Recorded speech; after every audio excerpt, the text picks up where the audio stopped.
Bonjour à tous, bienvenue dans cette nouvelle interview. Aujourd'hui, nous sommes aux côtés de Elisabeth Wissowanska. Parfait. J'ai bien prononcé. Parfait. Vous êtes donc la fondatrice de la marque à votre nom, Wissowanska. Exactement. Parlez-moi un peu de votre marque. Merci beaucoup. Oui, j'ai fondé ma marque éponyme avec une volonté de créer un soin qui reproduit à travers le biomimétisme et l'intelligence biotechnologique la force, la résilience et la longévité de la nature extrême. Qu'est-ce que c'est la nature extrême?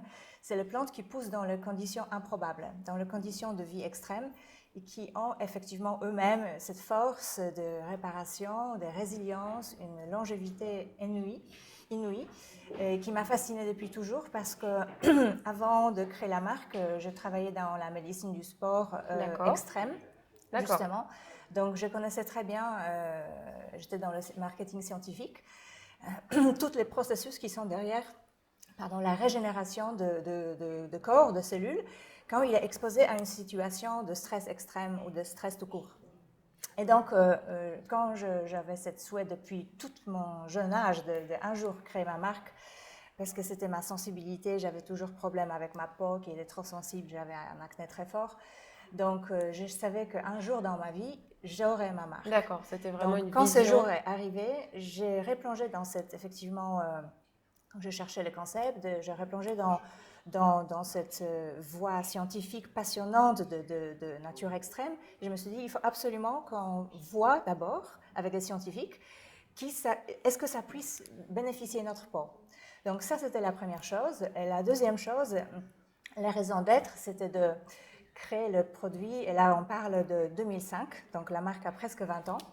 Félicitations. Merci, on est encore là, donc c'est bon.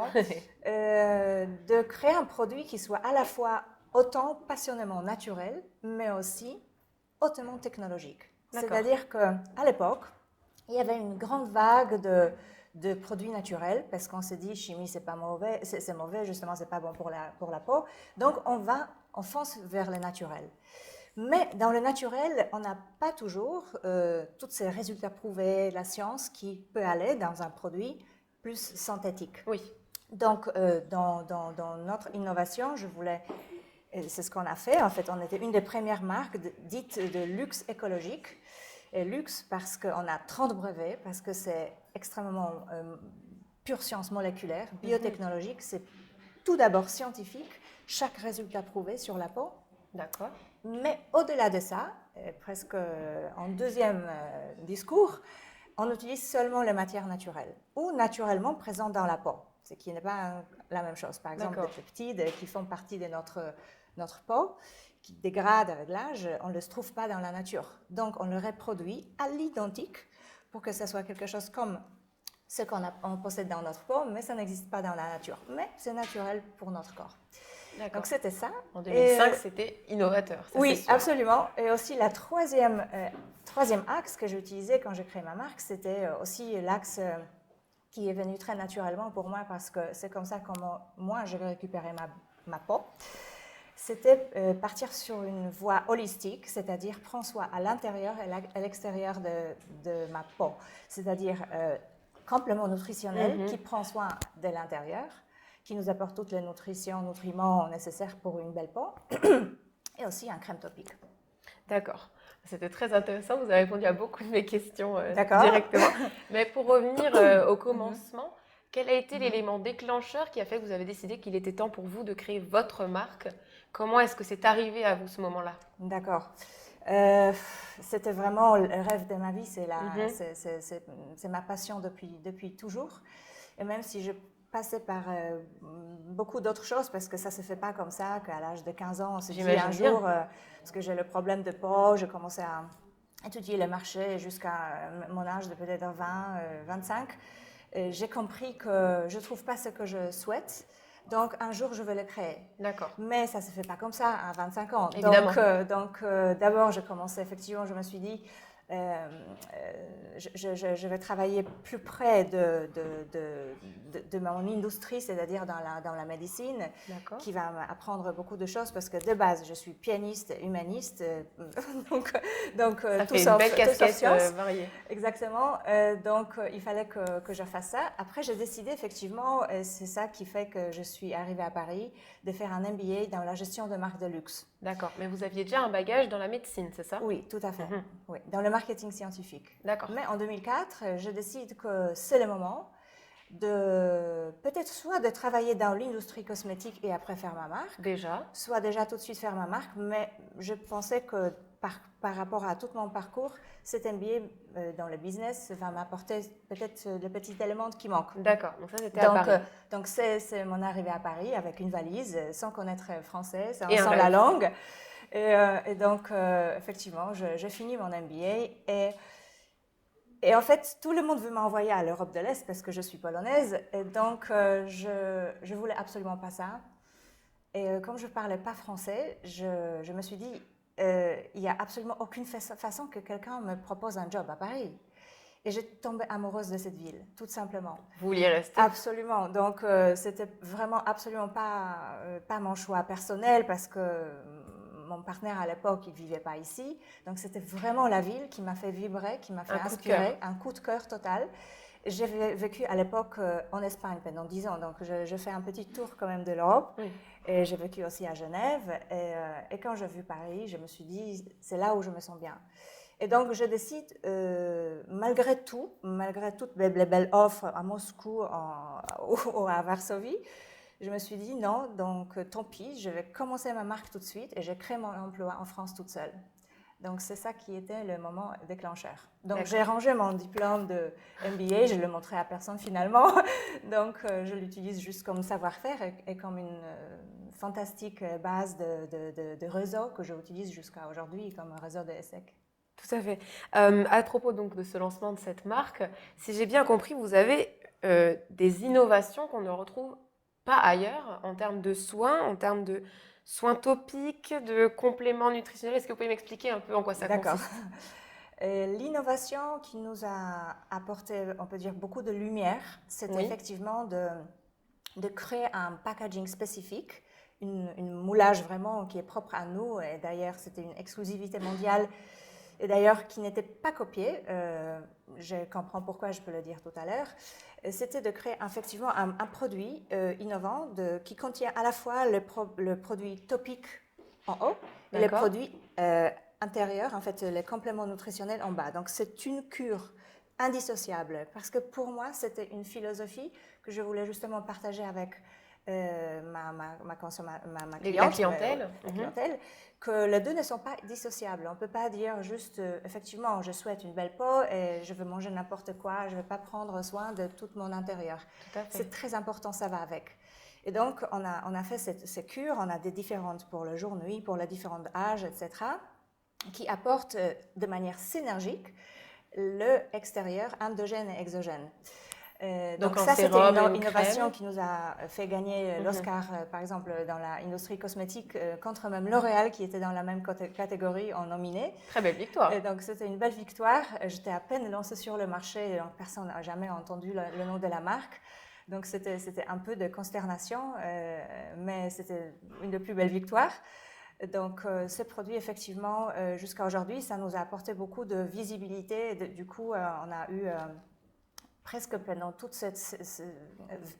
l'histoire de la marque, on était plutôt, on répondait aux demandes des acheteurs que rechercher nous-mêmes la distribution. Donc, vous étant la première cliente finalement. Exactement, tout à fait. Donc plutôt peut-être on a eu Harrods qui nous a appelés en disant on veut absolument, on veut votre marque. On a lancé dans tous les bons magasins de Harrods au printemps, c'était notre lancement principal, au printemps Haussmann. Mais aussi à Takashimaya à Singapour, à Shinsegae en Corée, Harvey Nichols à Hong Kong. Donc, on a presque failli lancer à Bergdorf Goodman à New York, où je dis, je ne suis pas prête parce qu'on ne peut pas être sur tout le continent avec une équipe minuscule. Donc finalement, on n'a pas lancé là-bas. Mais c'est vrai que, pas encore, absolument, je me le souhaite. Mais c'est vrai que ce produit, cette innovation a apporter beaucoup de visibilité sur la marque, le feu de projecteur.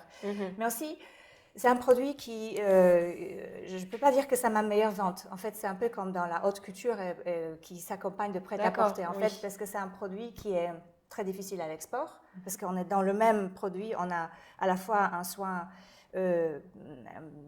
cosmétique et alimentaire. Oui. Très souvent, ça passe pas par la douane parce qu'ils disent non, chez nous, les deux ne peuvent pas être à côté. Par exemple, il y a des pays où même on ne peut pas vendre ensemble. Maintenant, ça évolue. Par exemple, dans les pays arabes, dans le Golfe, j'ai essayé d'homologuer le produit. Et pendant des années, il marchait d'un bureau de quelqu'un qui est plutôt de cosmétiques. Il me dit non, c'est un produit alimentaire, donc il faut partir dans un autre département. Donc, c'est un peu compliqué. Donc, c'est pour ça que je pense qu'il n'était pas copié dans ce sens de produit unique. Après, bien sûr qu'on a des gammes qui ont à la fois une offre des compléments nutritionnels et à la fois des produits cosmétiques topiques. Donc, ça existe, ça. D'accord. Mais c'est surtout ce produit-là qui vous a mis en valeur. Oui. Mais aussi, à part de ça, parce que ça, c'est très, on peut dire, c'est un gimmick, non? C'est assez visible, c'est magnifique. Mais je pense que notre valeur apportée sur le marché, c'est plutôt effectivement cette combinaison très forte de soins qui sont à la fois autant naturels que autant scientifiques. Et à chaque fois, jusqu'à aujourd'hui, vous pouvez me défier avec n'importe quelle marque. Je vais vous dire, soit elle n'est pas aussi scientifique, soit aussi naturelle. En fait, chaque fois, c'est OK, ils ont beaucoup de brevets, super actifs, très pointus, mais un peu de chimie, un peu des actifs que, par exemple, moi, je n'aurais jamais utilisés, qui sont plutôt bannis chez nous, parce qu'on a une liste de actifs, plutôt 150 actifs qu'on a bannis, vraiment comme dans une charte bio, des produits EcoCert. Donc, le même qui, eux, ils ne veulent pas, nous, on n'utilise pas. Mais par contre, on ne se limite pas à l'utilisation que de produits, on peut dire, qui sont sur la liste verte de produits EcoCert. D'accord. Parce qu'on va au-delà de produits d'extraits simples, donc on ne peut pas se limiter par une label EcoCert. Donc on n'est pas du tout labellisé dans ce sens. Oui. On devrait avoir vraiment un label à part. Et il y a quelques sociétés qui commencent à réfléchir justement dans ce sens, de dire que on peut être aussi autant naturel, autant pur et puriste, éthique, sans être bio, sans être vraiment label bio, label EcoCert. Donc peut-être il faut vraiment un label à part pour ça. D'accord. Dans tous les cas, pouvoir revendiquer toutes ces vertus pour vos produits, j'imagine que c'est évidemment une façon de se démarquer de tous les autres produits concurrents. La concurrence est très rude aujourd'hui. Quand j'ai lancé ma marque, on était très peu ceux qui défiaient des grands groupes. Aujourd'hui, il y en a énormément. Pléthora de marques, de jeunes marques qui défient les grands. Donc, vraiment, il y a le choix, mais incroyable. Donc, c'est très, très difficile, je trouve, pour chaque nouveau entrant de se vraiment diversifier. Il faut vraiment innover, sinon c'est une perte de l'argent de nous, des investisseurs, où le client devient complètement confus. Et ça, justement, c'est un conseil qu'on pourrait donner à des personnes, des jeunes entrepreneurs qui auraient envie de se lancer comme vous l'avez fait. Lancer juste une marque sans innovation, juste parce qu'on a envie de notre marque ou notre nom sur la marque, comme beaucoup de, par exemple, personnalités font. Des fois, ça peut décrédibiliser la société, parce que j'ai ma fille, une fille de 17 ans qui suit bien évidemment toutes les influenceuses, les stars, chanteuses, etc. Donc, des fois, elle tente, elle a un œil aiguisé grâce à moi.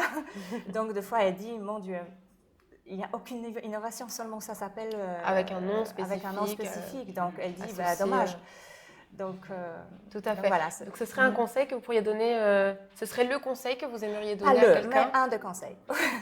Si vous en aviez un autre qui vous paraît évident à donner à quelqu'un qui aimerait se lancer comme vous l'avez fait? Oui, dans la cosmétique ou généralement dans l'entrepreneuriat? Dans la cosmétique, par exemple, il y a quelque chose qui se démarque pour vous? Dans la cosmétique, effectivement, c'est l'innovation, ça c'est sûr.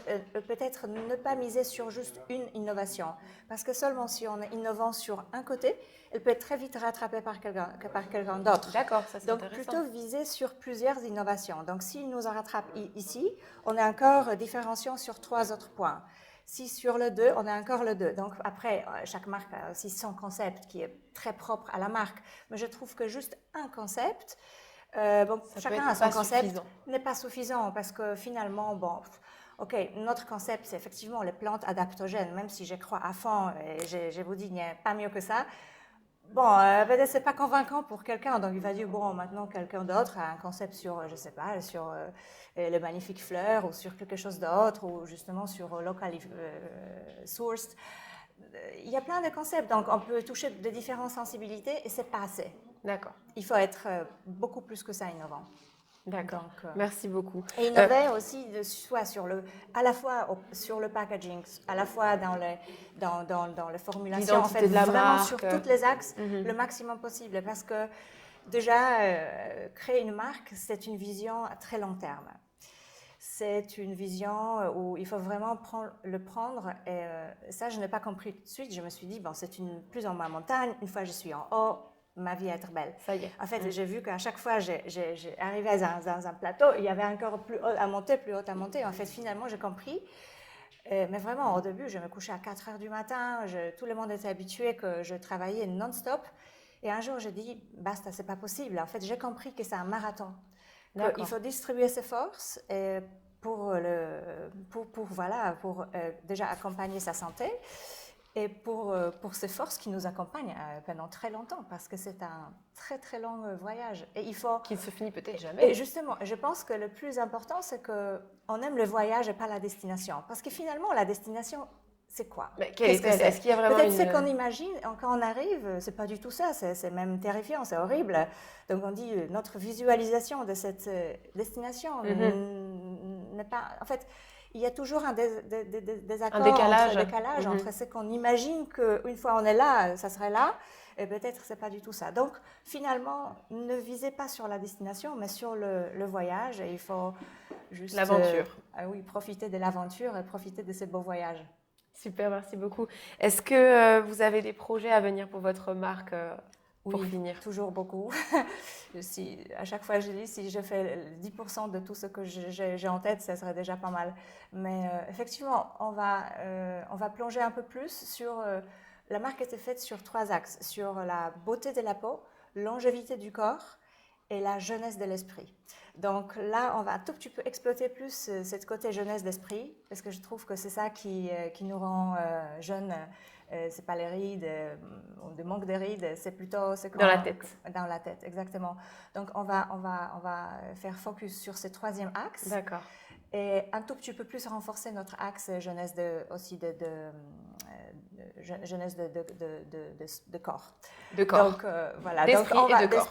Jeunesse de corps et longévité. Pardon. Jeunesse d'esprit et longévité de corps.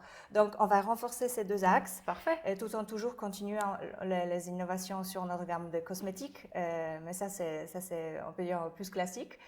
Et donc voilà, c'est très excitant pour compléter en fait toute la vision de cette philosophie que je voulais donner à ma marque. D'accord, merci beaucoup Elisabeth, c'était des mots très très inspirants. Merci beaucoup. On vous souhaite beaucoup de succès pour la suite encore. C'est gentil, merci beaucoup. Et merci beaucoup d'avoir regardé cette interview.